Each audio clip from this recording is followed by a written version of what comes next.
Now to part 4, we've talked about why we serve and that we get to do it alongside God and the impact of our serving.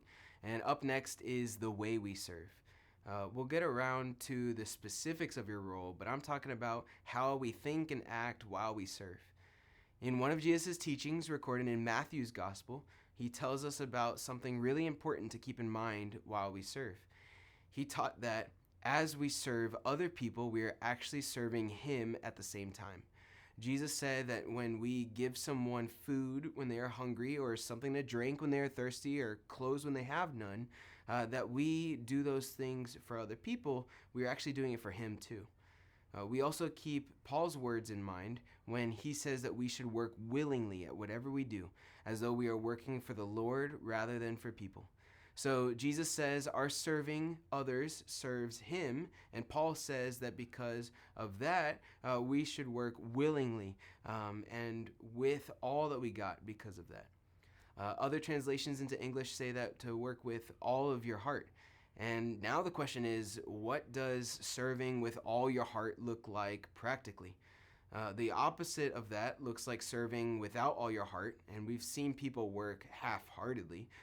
Maybe they don't want to be there, or they're distracted, or lazy, and whatever it is, their whole heart isn't into the work that they're doing. And that can happen while we're serving too. Sometimes when we're supposed to be focusing on serving, we get into side conversations with others. And this happens to me sometimes. And those conversations are wonderful, but when we're serving, we want to focus and we want to have those conversations later. Or maybe instead of side conversations, it's hopping on our phones. And while we're serving, we're drawing our attention away from what's happening. So whatever it looks like, as we serve, we want to serve well for the time that we've committed to from start to finish, serving with excellence. And there will be times when nothing's happening and you have no serving to do, and maybe you finished what you had to work on, and you may be done early with nothing else to do, or maybe you're waiting and you're able to pull your phone out and have a conversation with someone. But before you do that, check and see if there's anything else you can help with. I remember a student named Jonathan, who's now in high school, but he used to be on the JVOC Student Go team, and he's the one who comes to mind.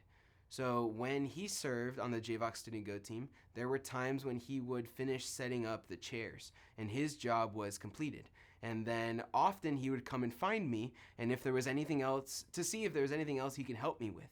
And then he'd help me put out signs, or he would turn on the projectors. So when we serve as a team, and we start and finish together. So we make sure to help each other out.